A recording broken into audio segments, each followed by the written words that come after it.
Գյուրջան Կասկադ, հասանելի բնակարաններ 65 ամիս մարման ժամկետով։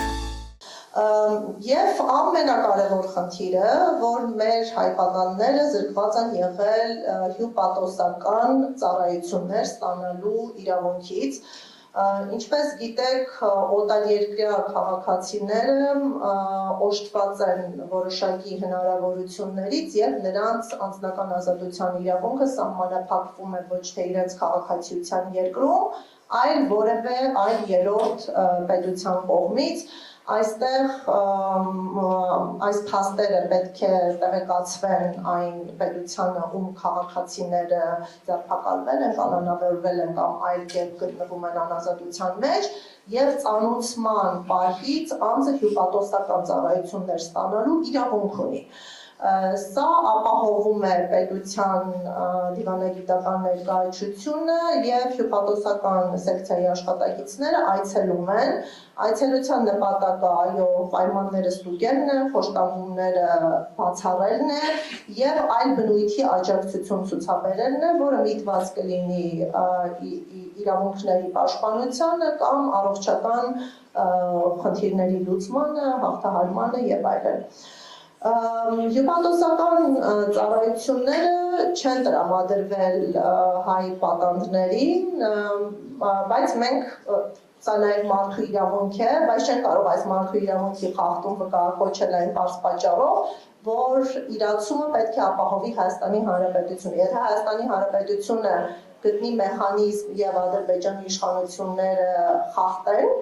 այս երաշխիքը, մենք այստեղ ունենանք նաև արդար դատաքննության իրավունքի մեկ այլ խախտում։ Դիվանագիտական հարաբերությունների բացակայությունը ըստ էության զրկել է Հայաստանի Հանրապետությանը իրականացնել այս հյուպատոսական այցելությունները, բայց կարծում եմ մենք միակ երկիրը չենք, որը կարող է հայտնվել նման իրավիճակում, միջազգային պրակտիկայում կան արդեն իսկ արձանագրված դեպքեր, երբ այս իրավունքը պատվիրակվում է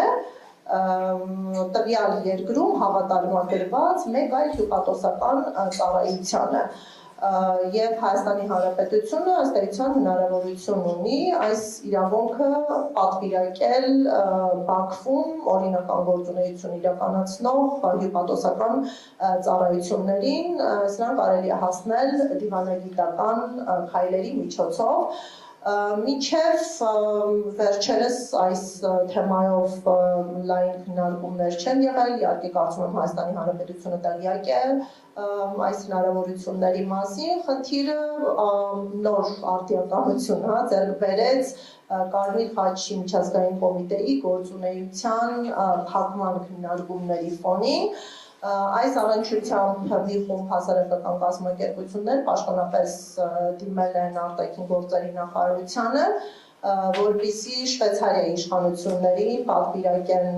հյուպատոսական իրավունքը եւ միաժամանակ նմանաբնույթ խնդրանք է ուղղվել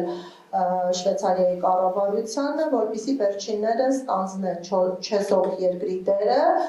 եւ ապահովեն այդ այցելությունները։ Մենք ունենք պաշտոնական պատասխան այն մասին, որ Շվեյցարիայի կառավարությունը պատրաստական է եւ պետության կողմից խնդրանք պահանջ ներկայացնելու պարագայում պատրաստ են քննարկել իրենց ներգրավվածությամբ այդ իրավունքի ապահովումը։ Ինչ վերաբերում է արտաքին գործերի նախարարությանը, նրանք մեզ հավաստիացրել են, որ այդ հարցը քննարկումների փուլում է,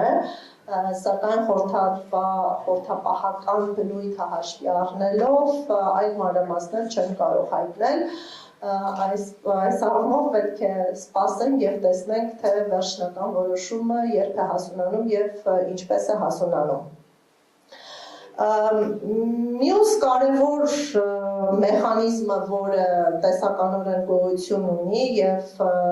շատ պիտանի կարող է լինել հայ պատանդների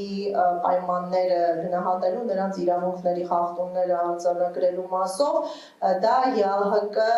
հովանու ներքո գործող մոսկովյան մեխանիզմն է։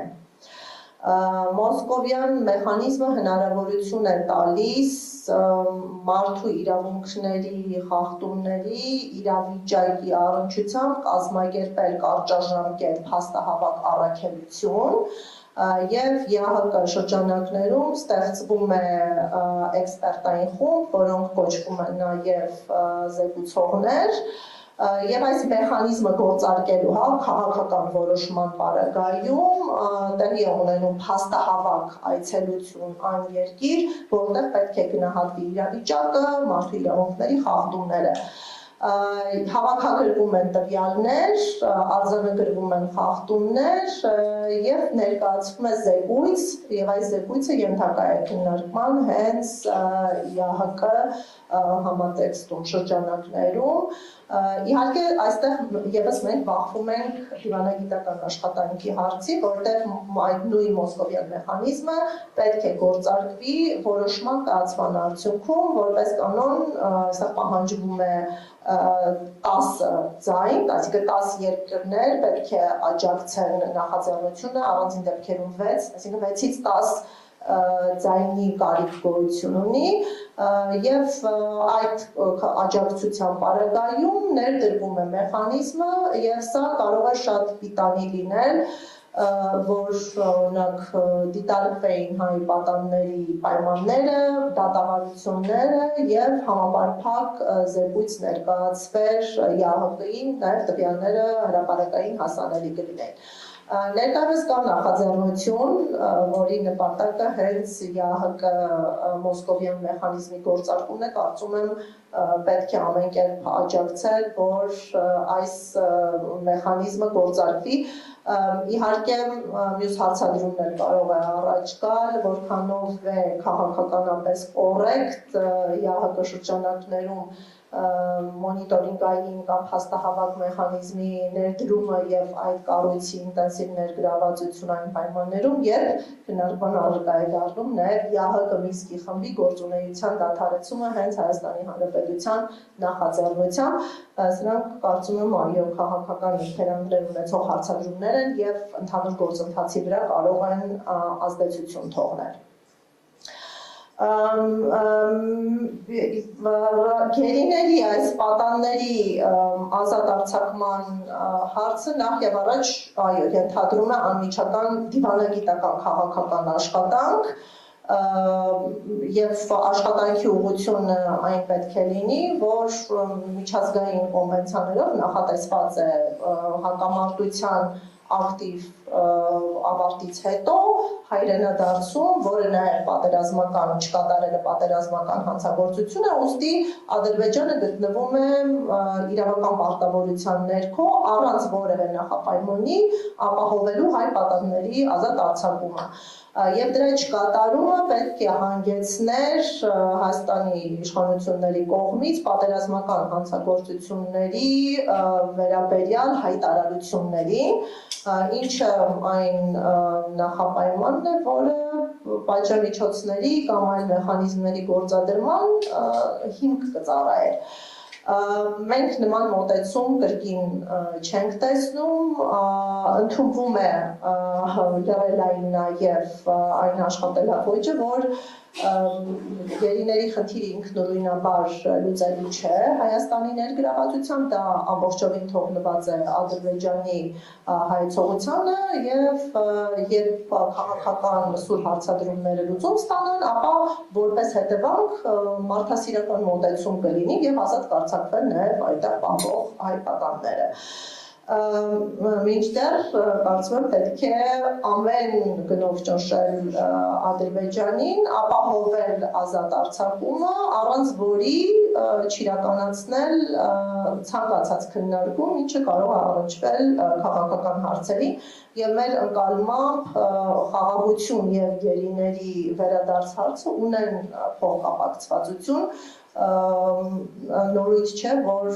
հասարակությունների միջև վստահություն գոյություն չունի եւ այդ վստահությունը ձևավորվում է տարիների ընթացքում գնահատելով հարաբերությունների իրական բնույթը